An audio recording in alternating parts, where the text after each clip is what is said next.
where do you think you would have ended up in life if you had grown up with nothing but an alcoholic father and your twin?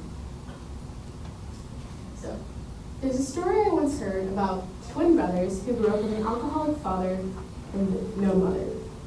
The twins were identical and they rarely made different decisions. They wore the same clothes, had the same preferences, and both loved peanut butter ice cream.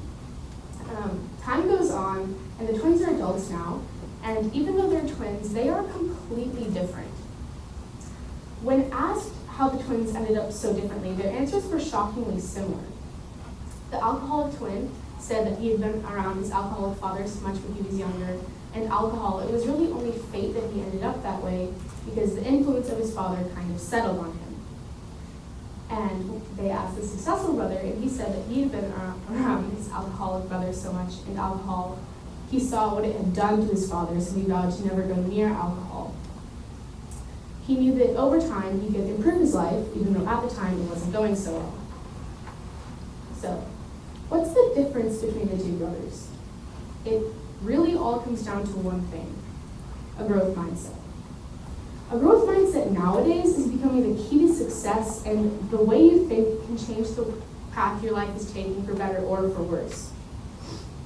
After hearing the story, I was suddenly struck with the realization that many kids my age struggle with a fixed mindset and find it hard to achieve a growth mindset. No matter the situation, whether it be sports, academics, or even social lives, so many kids have a fixed outlook on things. In fact, the majority of my friends have come up to me and talked to me about what they want to be when they grow up and their dreams, and I always say the same thing to them: go for it. And they always give me the same reaction. Are you kidding me? I could never do that. I'm just me. And there it is, right there, the fixed attitude. You see, people with a fixed mindset believe that they were born with all of their skills and traits. They believe that nothing can change the level of their qualities.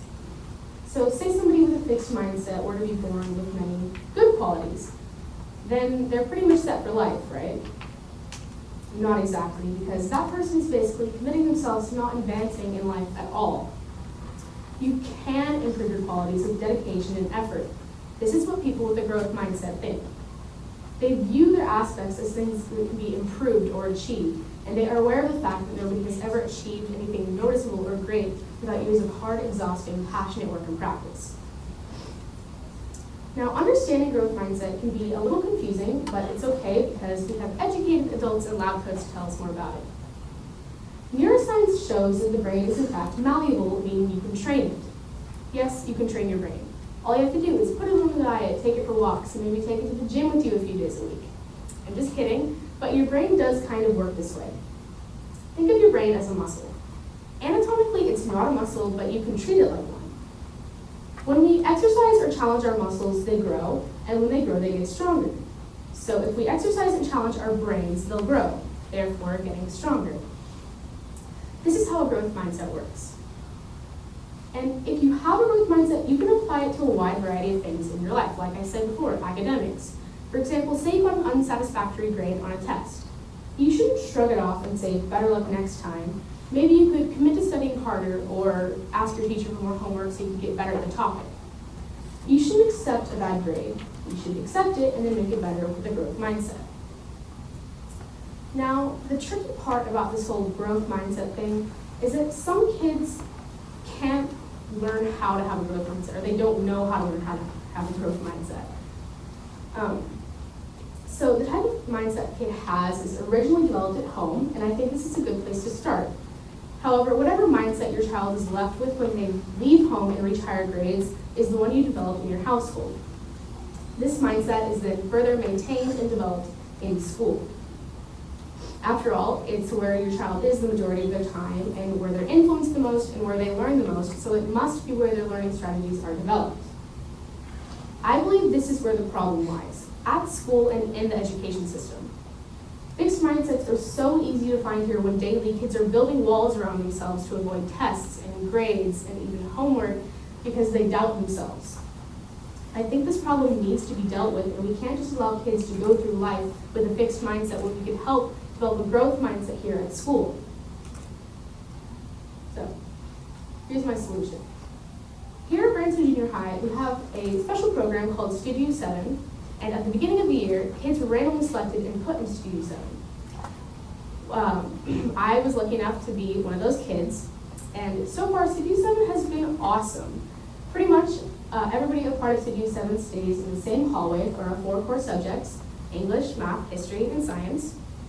And we have an hour that we dedicate to work and anything extra we need to get done. Studio 7 is very self-regulated, and it gives kids more freedom.